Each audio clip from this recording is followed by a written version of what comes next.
टिमाव दंखायो लुकासनि 15-18 पद बेवहाय जोङो बयबो नुहुरबाय जे इसोरनियाव गिदिंफिननायनि सोमोन्दैहाय जोङो दाख्लैनिफ्रायनो जोङो सोलोंगासिनो दं आरो फैयै फैयै जोङो बे साथाम मानसिफोरनि बाथ्राखौ लानानै लिरनायाव जे सोर माबायदि जों बेखौ जेरावहाय बेजों सोमोन्दो लाखिनानै माखासे बिसयफोरखौ जोङो खेंनानै नायबोबाय।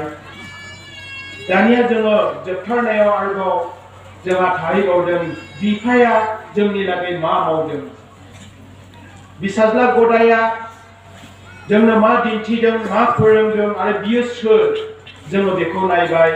फिसाज्ला गिबिया बियो जोंनो मा फोरोंदों आरो बियो मा जाखो बे सोर बेखौ जोङो नायबाय। दानिया बिफाया सोर आरो बियो जोंनि लागै मा फोरोंदों मा मावदों मा दिन्थिदों जों बेखौबो नायलांबावसिगोन आरो समा गुसुं जानायखाय आङो गोख्रै थांसिगोन।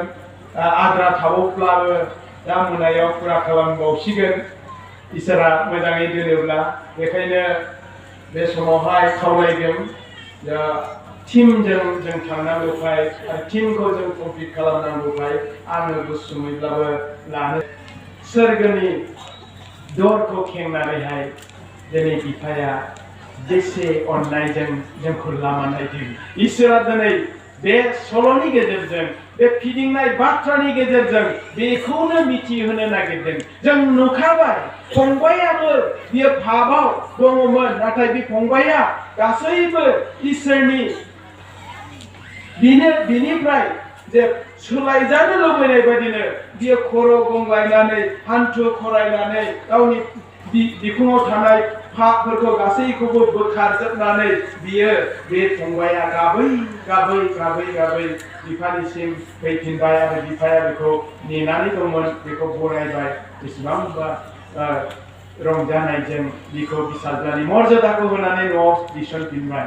बेखौ नुनानै बिदाया बोराबबाय आंसो नोंजों दंमोन बे सम्पथिया आंनि भागसोमोन आंसो धोनिमोन। नाथाय बिदाया बेखौ साननानैहाय बियो जे आदम हवानि दारैहाय इसोरा आदम हवानि दारैहाय संसारखौ फसंनो थाखाय न'खरखौ फसंनो थाखाय मानसिफोरखौहाय सोलिहोनो थाखाय मानसिफोरखौ गभर्न खालामनो थाखायहाय गासै बुहुमाव थानाय जों दहाय फुङावबो नायबाय जे बार मण्डल आरो बे हायावनि गासैबो आरो दैयावहाय मानसिनो इसोरा अधिकार होदोंमोन। नाथाय बे अधिकारखौहाय सैताना दिनै नस्थ' खालामनानै होदों आरो बेयाव गाव कब्जा खालामनानै थानो हाजासे सेस्था खालामदों।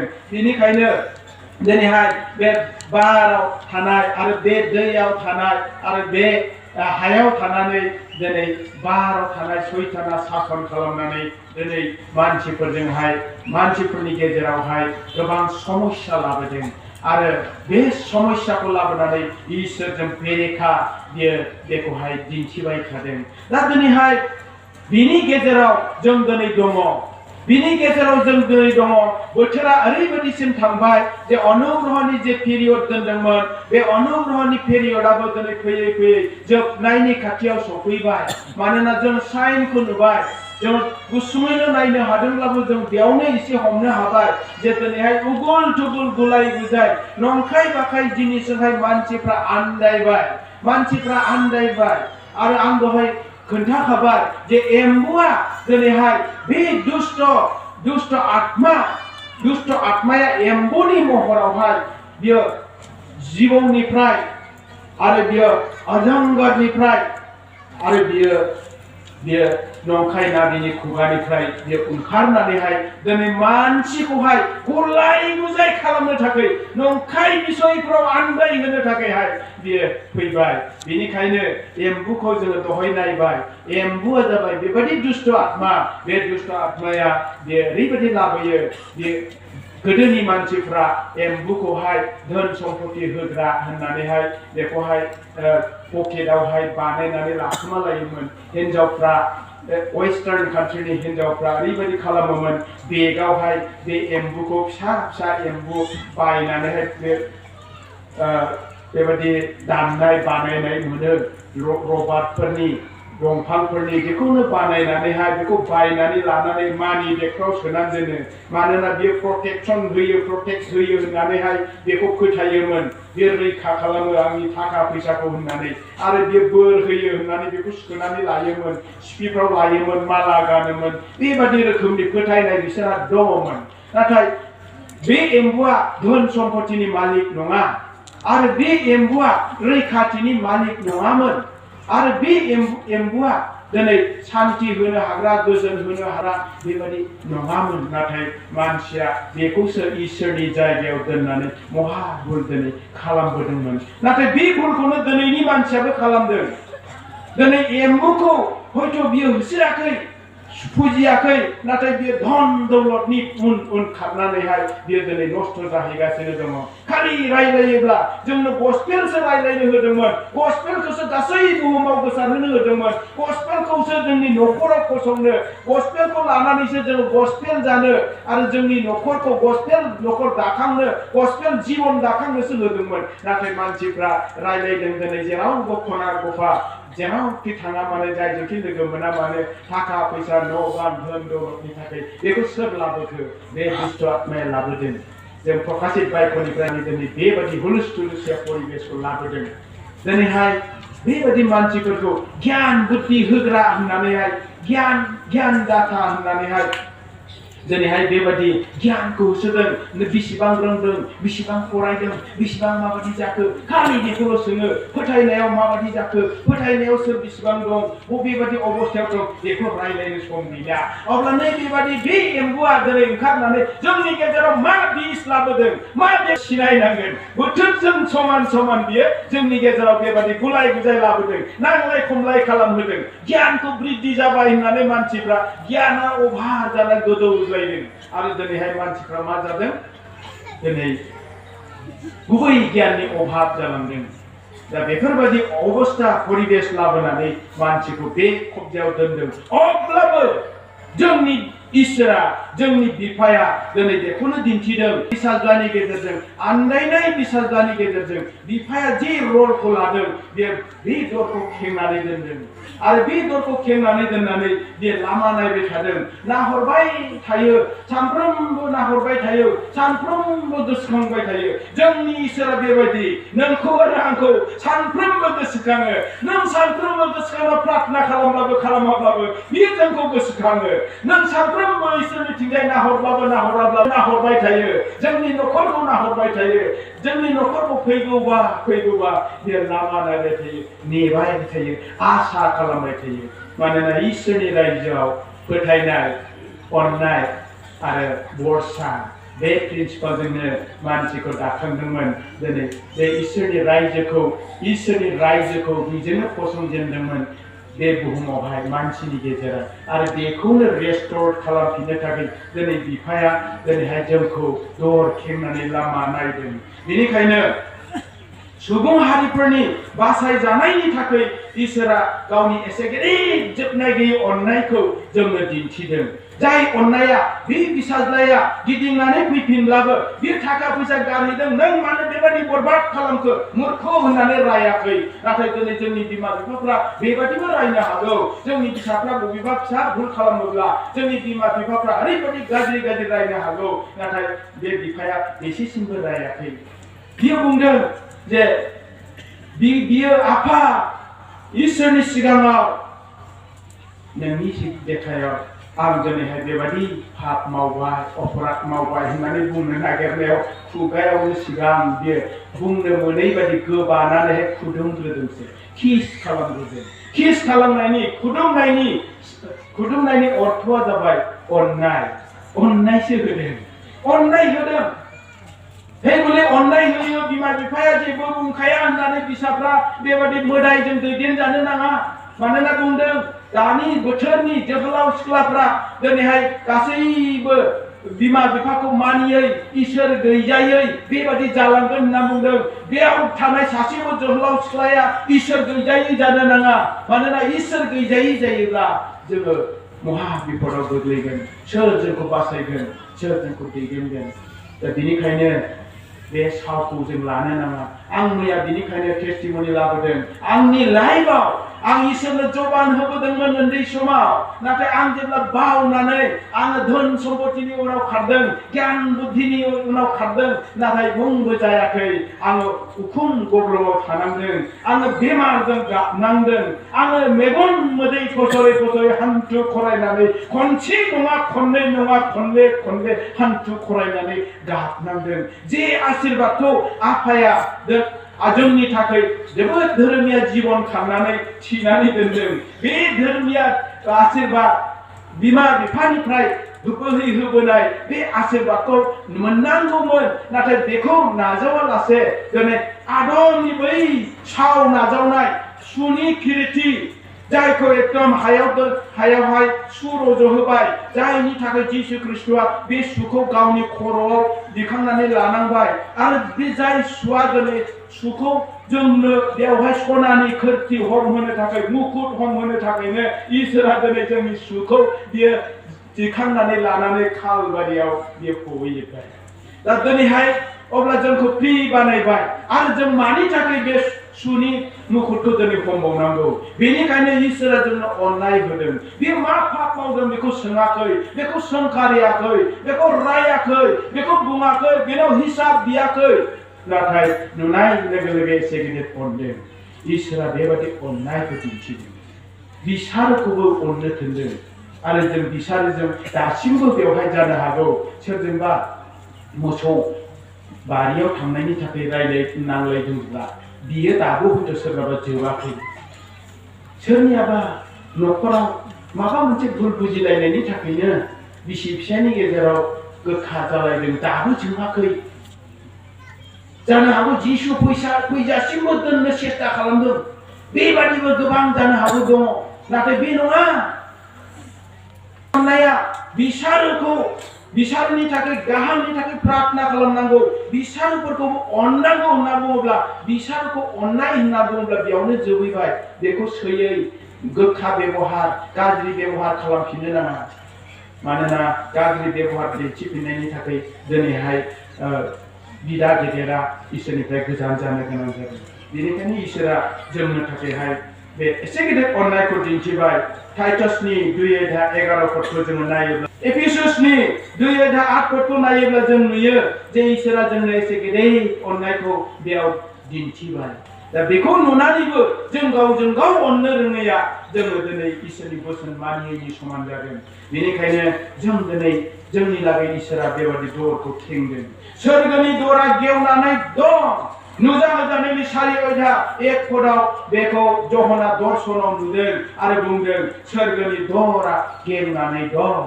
आरो जोंनि लागै बे सोरगोनि दरा दासिमबो गेवनानै दं आरो जेब्ला जोंनि लागै थांगोन अब्ला रावबो बेखौ खेवनो हानाय नङा बेनिखायनो जों दिनै नायदों रेभेलेसननि 4:1 पदा जोंनो दिन्थिदों सोरगोनि दरा गेवबाय बे दरखौ खेवनाय आरो फांथेनायनि बोलोआ इसोरा बे गासै बोलोखौ जिसु ख्रिस्टनियाव दोनबाय जिसु ख्रिस्टनियावल' बियो दङ आइजाया नाबिया दर्शनाव रोखा नुनानै बे बाथ्राखौ बुंथिनानै दोनदोंमोन आइजायानि 22 पदाव बुंदों जे बे दरखौ सोरगोनि दरखौ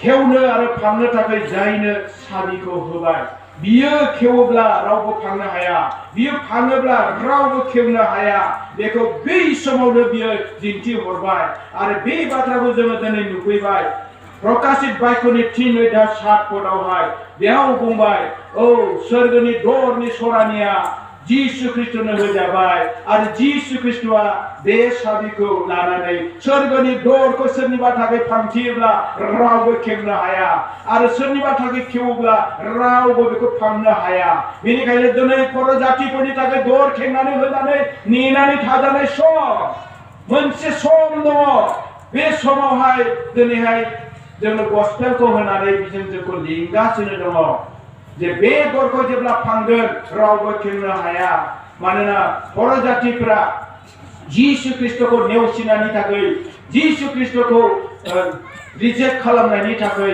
बेखौ क्रुसाव सैहोनायनि थाखाय बिसोरो दिनैहाय जिसुयाव भरसा लायैनि थाखाय बिसिनि थाखाय दरा फांथे जानानै दिनैहाय बर' जातिफोरनि गेजेराव अनुग्रहनि समा दिनै जोंनियाव फैजाबाय।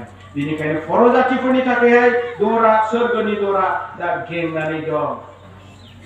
मोनसे सम सफैगोन, आं दहाय फुंनि सेसनावबो खोन्थाखाबाय जे मोनसे सम सफैगोन जे फास्टिंआ फोजोबहैजागोन।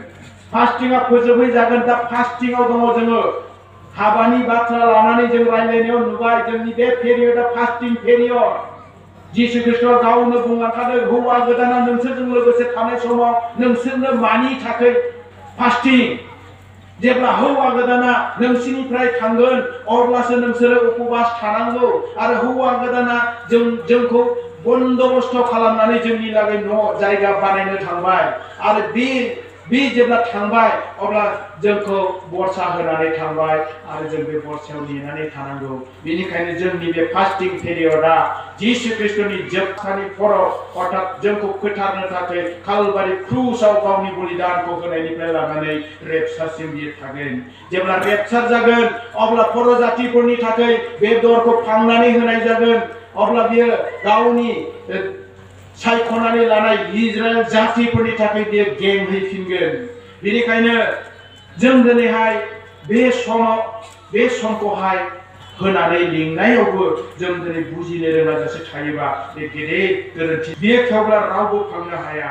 बेनिखायनो जेरै गोमानाय बिसानि थाखायहाय बिदाया गावनि फंबायनि थाखाय अर्थात इजराइला गावनि फंबायनि थाखायहाय बेबादि बोराबनायजों बिफाजों बोराबलायनायजों बियो बे दरखौ फांथे जाबाय। नाथाय फंबायनि थाखाय गेंबाय। बेखौनो जों एसे गिदिर हुदा बोरै बिजि खोमाजों हाबलांखो आं सानदों जेसेबां बेयाव फैबाय बिसोरो निश्चय बेखौ खोनाबाय जे बिजि खोमाजों जों हाबनो हायो। बेखौसो दिनै दिन्थिदों। आरो हाबनायनि थाखाय मोनथाम कन्डिसनखौ होबाय। जों गावखौ फुरैनांगौ। जों हान्थु फरायना अनुताप खालामनानै फास्टिं थानानै जों गाबै मोदै फसरै इसोरनि खाथियाव फैयोब्ला इसोरा जोंनि सायाव अननायखौ होफिनगोन। आरो जोंनि पाप जोंनि जिबनाव थानाय गासै पाप चरित्रखौ जोङो गारोब्ला जोङो उटनि समान उदा बिजि खोमाजों हाबनाय बायदि जोंबो हाबनो हागोन। जों बेखौहाय नायबोबाय। दा दिनैहाय बे दरखौ जोंनो हाबनो थाखाय खेंनानै होनाय जादों। थांब्ला रावबो हाबनो हानाय नङा। दा जोङो बेनिखायनो इजराइलनि थाखाय फांथेनानै दं, बर' जातिनि थाखाय खेंनानै दं। बे खेंनानै थानाय समखिनियाव दिनैहाय जोङो जोबथानाय अबस्थायाव सफैबाय। बेखौहाय जोङो दहाय एसेब्लाबो जों नायबाय। जिसुआ पापीफोरनि थाखाय बे दरखौ खेवबाय।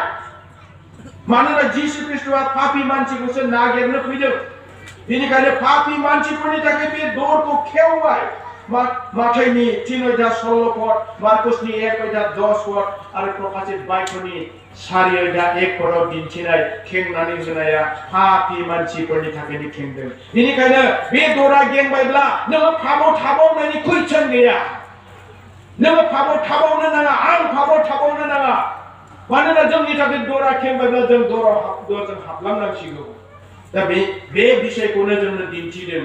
दा दिनैहाय पापीफोरखौ बियो नागिरनो फैदों।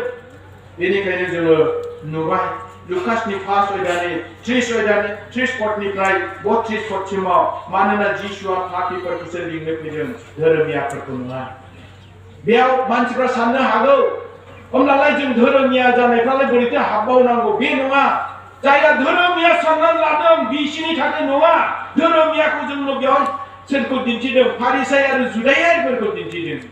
दा बेनिखायनो होनदों जुदायारिफोरखौ आं बे समाव लिंनो फैयाखै, स्रा बे बाथ्राजों बुजिहोदों। नाथाय बे थाखोमानाय बाथ्राखौ दिनै जुदायारिफ्राबो मिथियाखै। जुदायारिफोरनि थाखाय जायफ्रा गावसोरखौ धोरोमिया होननानै कटिया धोरोमनि गासै बेबस्थाखौ मानिग्रा बिसोरनि थाखाय बुंदों। दा किन्तु नों आं धार्मिक मानसिफोरनि थाखाय खेंदों। जोंखौ धार्मिक खालामनो सासेबो धोरोमिया गैखाया। नाथाय बिनि थैजों फोथार जानानैसो आरो बिनि बोसोनखौ मानिनानैसो जों बिखौ फोथायनानैसो जों दिनै अनखांजानायजोंसो जों बासायजागोन। बेनिखायनो इसोरनि धार्मिकताया जोंनाव थानांगौ, मानोना बियो इसोरनि नेचार, बे इसोरनि आखु, इसोरनि आखुआ जोंनाव थानांगौ। दा बेखायनो जों दिनैहाय नुबाय जे जोंखौ जिसु ख्रिस्ट'आ बेबायदि एसे गिदिर दयाखौ होनानै लिंनो फैबाय। संसारनि गासैबो सैतानजों सासन खालामजानानै दंब्लाबो जों मिथिगौ जोङो दा इसोरनि फिसाफोर जाबाय। बेखायनो प्रथम जहननि 5 अध्यायनि 19 पदआव बेवहाय बुंदों जोङो दिनैहाय बे संसारखौ सैताना बियो सासन खालामनो जबरदस्ति खालामना सेनानै लानानै दिनै गोबांखौ पापजों दैदेनदोंब्लाबो, नाथायब्लाबो जों दिनै मैया दाख्लैनिफ्रायनो मिथिबाय जे जिहुदिफोरनि हाबानि बेबस्थाफोरजों जों नायनानै नुबाय ख्रिस्ट' जिसुआ जोंखौ फोथारबाय हिन्जाव गोदान बानायनानै लांनो थाखाय। बेखायनो बे फोथार जानायखौ होजानाय आरो बेखौ फोथायनाय आरो बिनि बोसोनखौ मानिनानै सासे सिख्लाया जेरै बिश्वास्त जानानै थानांगौ। फोथायलायनायनि गैयैनि थाखायसो सोरनिबा न'खरा बायो। फोथायलायनाय गैयैनि थाखायसो अननाया जोबलाङो। फोथायलायनाय गैयैनि थाखायसो भरसा खालामलायनो हाया। दिनैहाय नाथाय जिसु ख्रिस्ट'आ जोंखौ फोथारफैबाय, जोंखौ फोथारफैबाय। बेनिखायनो जोङो बे पापआव गैबावलिया। जों बै आन्दायनाय बिसाया जेरै गोजान हादर, गुबुन हादर होनदों, गुबुन हादरा जाबाय सैताननि हादर। बिनिफ्राय जों दिनै फैफिननानै फोथारजानानै इसोरनि रायजोआव, बे बुहुमाव जे इसोरा रायजोखौ फसंफैबाय नों आरो आंनि गेजेराव, जोंनि गेजेरावहाय बे इसोरा बोलोजों फैनानै, बोलोजों गावनि बोलोजों फसंफैनाय बे रायजोआव जों दिनै थिसनजाबाय, जों हाबबाय, बिफानि न'आव जों दिनै हाबबाय। दा बेनिखायनो जों आरो सैताननि सासननि सिङाव जों गैलिया। जों सैताननि सासननि सिङाव गैलिया।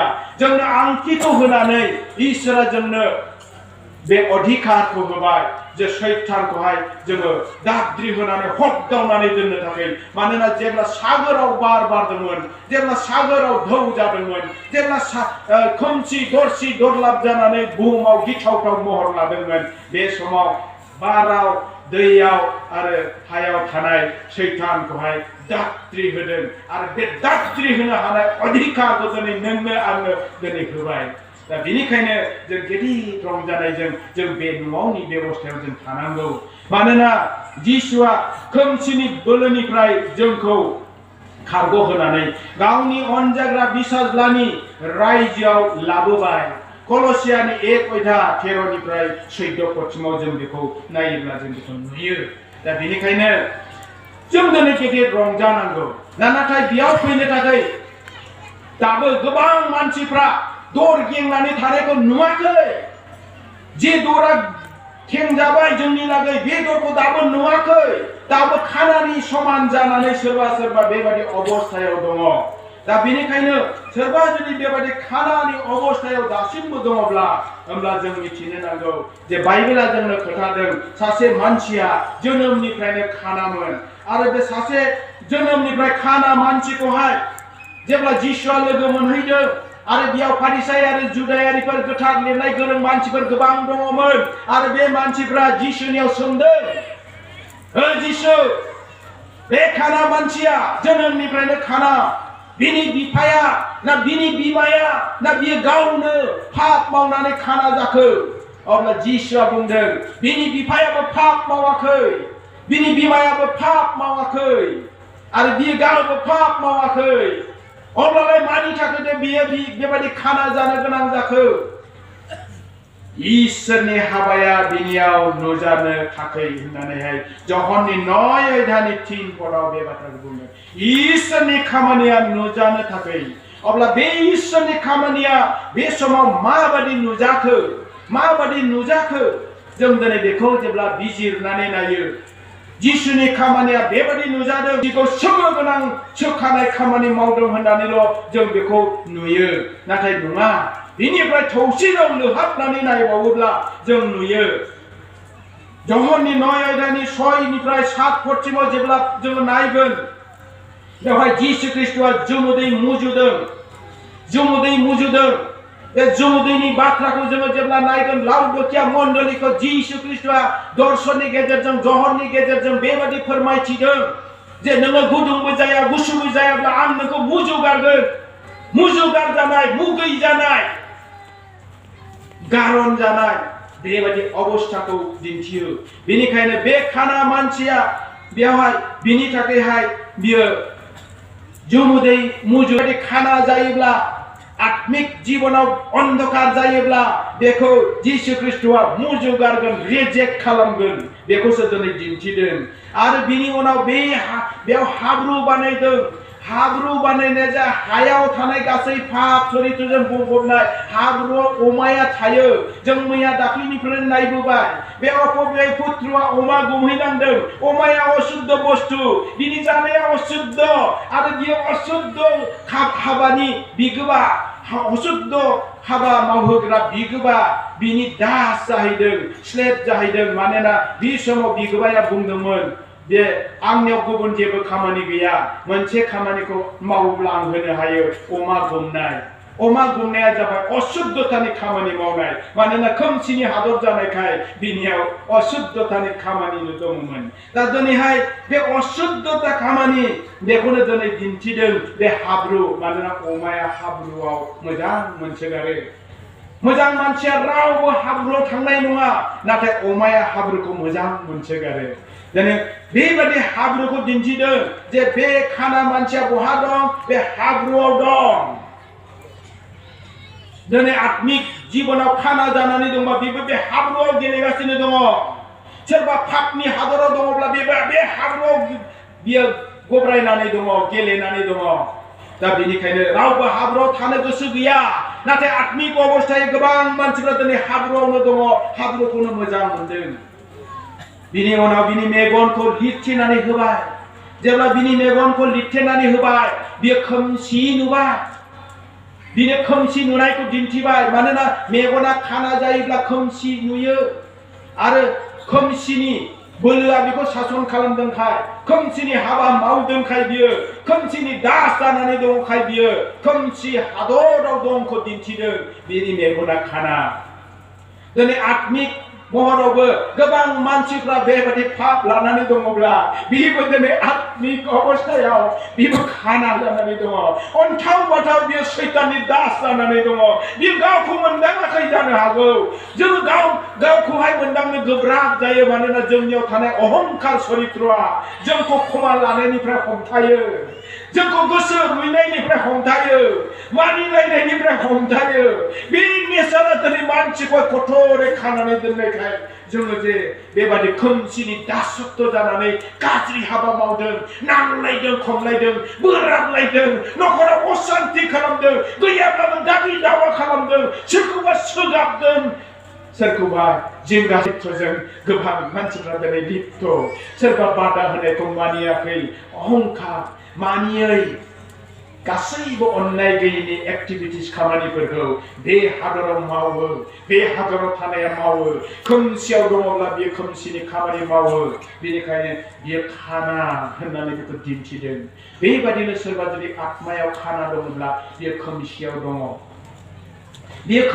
दङ आरो बिनि उनाव बेखौ लिरदों नोङो थांदो बेखौ थिनहरदों थांदो आरो जेब्ला बे थांदो होननाय बाथ्रा बे जाबाय थिनहरनाय कमिसन होदों बेखौहाय थांदो होननानै दिनै जिसु ख्रीष्टआ थिनदों था बहा थिनहरदों नोंनि जीवनाव नोंनि नखराव नोंनि जाति खुरमानियाव नोंनि मण्डलीयाव नोंनि समाजाव नोंनि हादराव बे विश्व बुहुमाव गासैयावबो थां आरो गस्पेलखौ है आं जेखौ नोंसोरनो फोरोंबाय दिन्थिबाय नोंसोरो बेखौ मावहै फोरोंहै आरो आंनि मुङाव बाप्तिस्मा होहै अर्थात जिसु ख्रीष्टखौ नाजावहोहै दिनै बे कमिसनखौ जोंनो होदों नाथाय जों साबसेया बेखौ बे थिनहरनायखौ मानिदों बिनि बोसोनखौ जों साबसे मानसिया दिनै मानिनो हादों बियो बहा थिनहरदों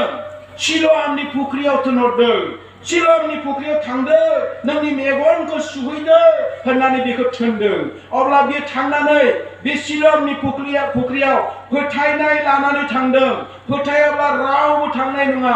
बेनिखायनो फोथायनाय लानानै थांदों। फोथायनानै लानानै थांनानै बे सिलमनि फुख्रियाव बे गावनि मेगनखौ बे फुख्रिनि दैजों बे सुहैदों।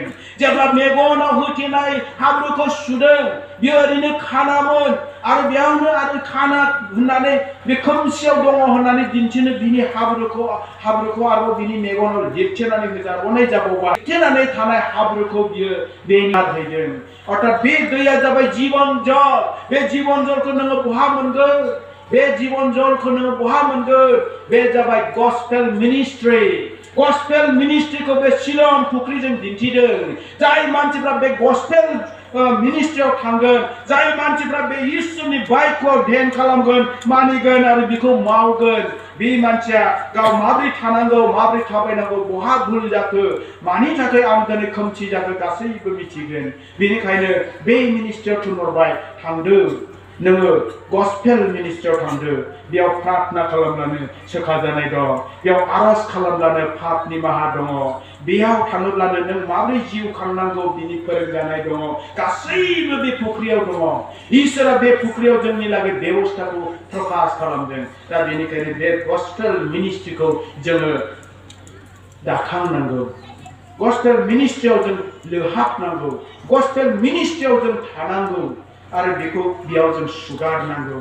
दा बिनि उनावहाय जोङो दिनै नुदों सिलमनि फुख्रियाव जेब्ला थिनहरदों अब्ला बियो मानिदों। मानिनानै बियो सुहैदों आरो बियो सुनायनि उनाव बियो गुनु जाबाय। गुनु जानाय माने स्रां जाबाय। बे मेगन नुफिनबाय माने स्रां जाबाय। जिसु ख्रिस्ट'आ होनदों, आंनो संसारनि स्राङा आरो नोंसोरो बे संसाराव खोमसियाव जोंनाय देम्फौ बादि स्रां जाबाय। दा बेनिखायनो नोंसिनि बे मेगनानो खाना जायोब्ला नोंसिनि बे मेगना मोदोम मानियानो खोमसि जागोन। बेनिखायनो जोंखौ बुंबाय, बे मेगना जुदि खोमसि जायोब्ला, खाना जायोब्ला जोङो खोमसि जागोन। थारमाने खोमसियाव थागोन, पापआव थागोन। बेनिखायनो जोङो दिनै बे मेगनखौ जोङो स्रां बानायनांगौ। अर्थात जों जोंनाय देम्फौ, जों स्रां।